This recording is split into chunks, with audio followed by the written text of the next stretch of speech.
8th question. Triangle ஏபிசியை வந்து ஏடி வந்து bisect பண்ணுதா அப்படின்னு சொல்லிட்டு செக் பண்ண சொல்கிறாங்க.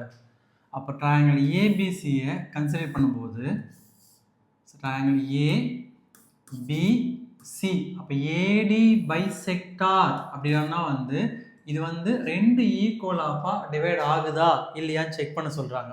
ஓகேவா? அப்போ ரெண்டு ஈக்குவலாக டிவைட் ஆகுதுன்னா இதோட ரேஷியோ ஈக்குவலாக இருக்கணும்.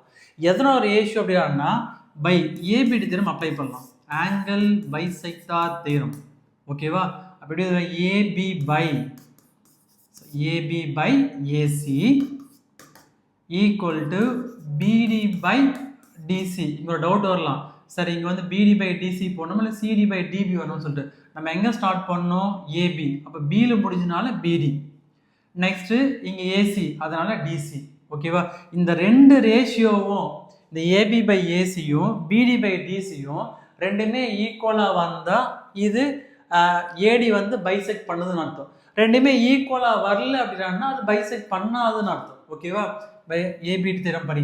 அப்போ ஏபியோட வேல்யூ என்ன உங்களுக்கு 5 சென்டிமீட்டர் பை ஏசியோட வேல்யூ என்னங்க 10 சென்டிமீட்டர் ஈக்குவல் டு பிடி. ஸோ பிடின்னு பார்க்கும்போது 1.5 சென்டிமீட்டர். நெக்ஸ்ட்டு லாஸ்ட் ஒன் சிடின்னு பார்க்கும்போது 3.5. முதல்ல இந்த பாயிண்ட்டை ரிமூவ் பண்ணலாம். ஸோ ஒரு பாயிண்ட் இருந்ததுனால 10ஆல் மல்டிப்ளை பண்ணி 10ஆல் டிவைட் பண்ணலாம். ஸோ 5/10 ஈக்குவல் டு 15/35 வரும். இது ஃபர்தராக சிம்ப்ளிஃபை பண்ணால் இது 1 டைம்ஸ், இது 2 டைம்ஸ், இது 3 டைம்ஸ், இது 7 டைம்ஸ் வரும். அப்போ 1/2 ஈக்குவல் டு 3/7 வருது. அப்போ இந்த ரேஷியோ ஈக்குவலாக இருக்கா? இல்லை. அப்போ 1/2 இஸ் நாட் ஈக்குவல் டு 3/7. ஓகேவா? அப்போ therefore AD is not bisect to angle A. அப்போ AD வந்து angle Aவை பைசெக்ட் பண்ணலை அப்படின்னு சொல்லி சமம் முடிச்சுக்கலாம். Next second subdivision. செகண்ட் சப்டிவிஷனும் சேம் அதே தான்.